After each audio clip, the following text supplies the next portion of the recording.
Halo teman-teman, Assalamualaikum warahmatullahi wabarakatuh. Selamat datang kembali di channel YouTube Sobat BUMN. Hari ini kita akan membahas khusus mengenai tes wawasan kebangsaan pada tes BUMN ya teman-teman. Jadi soal-soal ini merupakan FR dari teman-teman yang sudah mengikuti tes BUMN kemarin. Jadi langsung saja kita ke soal yang pertama. Tonggak kesadaran akan sikap nasionalisme Indonesia dimulai sejak A. Proklamasi kemerdekaan, B. Kekalahan Jepang pada Sekutu, C. Lahirnya organisasi Budi Utomo, D. Sumpah Pemuda, E. Pertempuran Bandung Lautan Api. Jadi jawaban untuk pertanyaan ini itu adalah di opsi jawaban C. Lahirnya organisasi Budi Utomo. Nah, teman-teman di sini poinnya kan itu adalah tonggak kesadaran akan sikap nasionalisme ya. Nah, sedangkan organisasi Budi Utomo itu merupakan awal dari kebangkitan nasional. Kebangkitan nasional. Nah, kebangkitan nasional itu adalah merupakan saat dimana munculnya kesadaran nasionalisme pada diri bangsa Indonesia, teman-teman. Jadi, Hari Kebangkitan Nasional ini merupakan awal atau tonggak dari eh, munculnya sikap nasionalisme atau kesadaran nasionalisme pada diri bangsa Indonesia. Nah, jadi jawaban yang tepat itu ada di pilihan jawaban C, lahirnya organisasi Budi Utomo. Jadi kebangkitan nasional itu diperingati pada tanggal 20 Mei ya teman-teman, setiap tanggal 20 Mei. Oke, baik kita ke soal yang kedua. Oke, kita ke soal yang kedua. Kehidupan bermasyarakat yang berwujud dalam rasa saling menghargai, menghormati, dan membantu orang yang membutuhkan pertolongan tanpa melihat suku, ras, dan golongan merupakan bentuk sikap pengamalan Pancasila yang didasarkan pada A. Filosofi negara, B. Pandangan hidup, C. Petunjuk hidup, D. Dasar negara, E. Nilai Pancasila. Jadi kita fokusnya pada pengamalan Pancasila yang didasarkan pada. Berarti kita bisa eliminasi petunjuk hidup, nilai Pancasila, dasar negara. Kalau dasar negara ini ya kita sudah ketahui bersama Pancasila itu adalah dasar negara. Tetapi karena fokusnya di sini wujud dari rasa saling menghargai, kehidupan bermasyarakat yang berwujud dalam saling menghargai, menghormati, membantu orang membutuhkan pertolongan dan tanpa melihat suku ras. Jadi ini kita bisa eliminasi ya teman-teman. Jadi menurut saya tinggal kita memilih antara filosofi negara dan pandangan hidup. Kita bahas kedua ini. Kalau filosofi negara yaitu berarti merujuk pada keilmuan ya teman-teman. Filosofi itu merujuk pada keilmuan. Jadi keilmuan atau bidang ilmu yang membahas tentang nilai-nilai, karena filosofi negara berarti keilmuan yang membahas nilai-nilai dari sila-sila Pancasila, sila-sila Pancasila, nilai-nilai sila Pancasila dalam kehidupan berbangsa dan bernegara.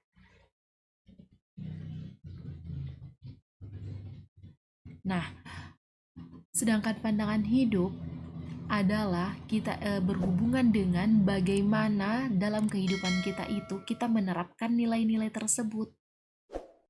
Ya, penerapannya ya teman-teman. Penerapan nilai-nilai, penerapan dari nilai-nilai Pancasila. Nah, karena di sini sudah jelas bahwa kehidupan bermasyarakat yang berwujud dalam rasa saling menghargai, menghormati, maka jawaban yang tepat itu ada di pilihan jawaban B sebagai pandangan hidup. Oke, kita next ke soal yang ketiga. Untuk soal yang ketiga, dalam sejarah negara Indonesia, PKI menjadi partai politik yang bertanggung jawab atas tragedi G30 September yang menyebabkan gugurnya prajurit terbaik bangsa.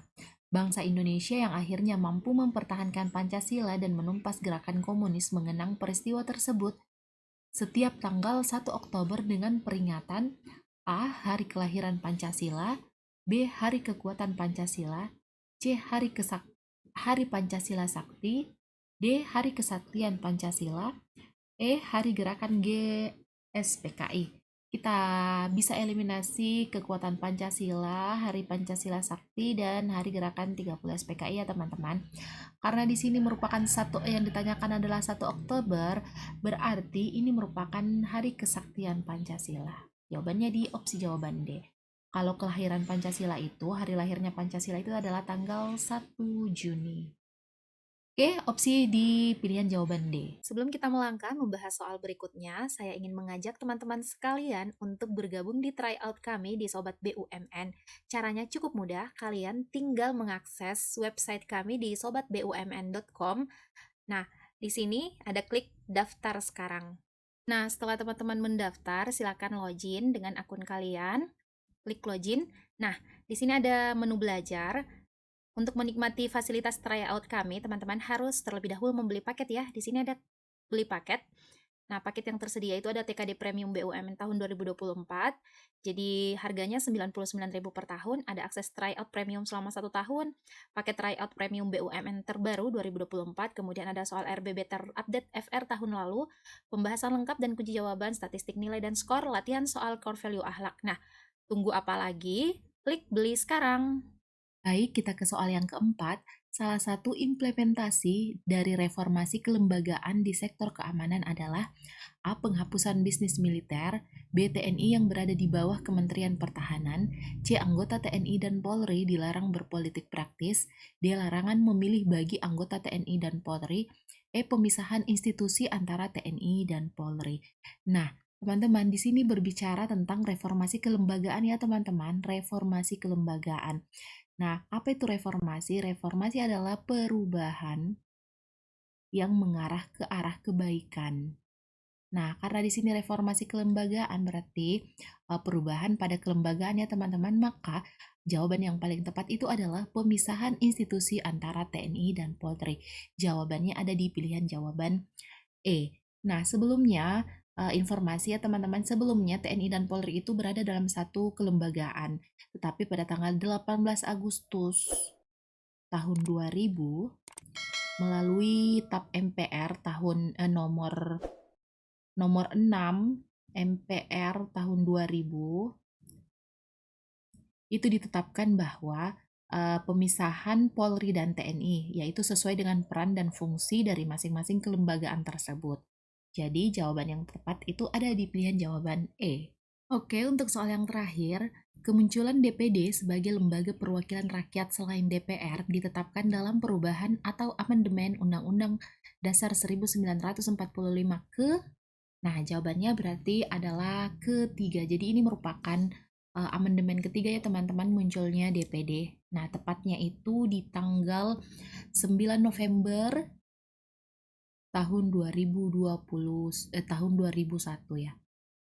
Oke, jadi pembentukan DPD ini itu melalui perubahan ketiga ya Undang-Undang Dasar 1945. Jadi sejak perubahan ini, sistem perwakilan dan parlemen di Indonesia itu berubah dari sistem unikameral menjadi sistem bikameral ya teman-teman. Oke, untuk video hari ini saya pikir cukup sampai di sini. Tetap semangat dan selamat belajar ya teman-teman.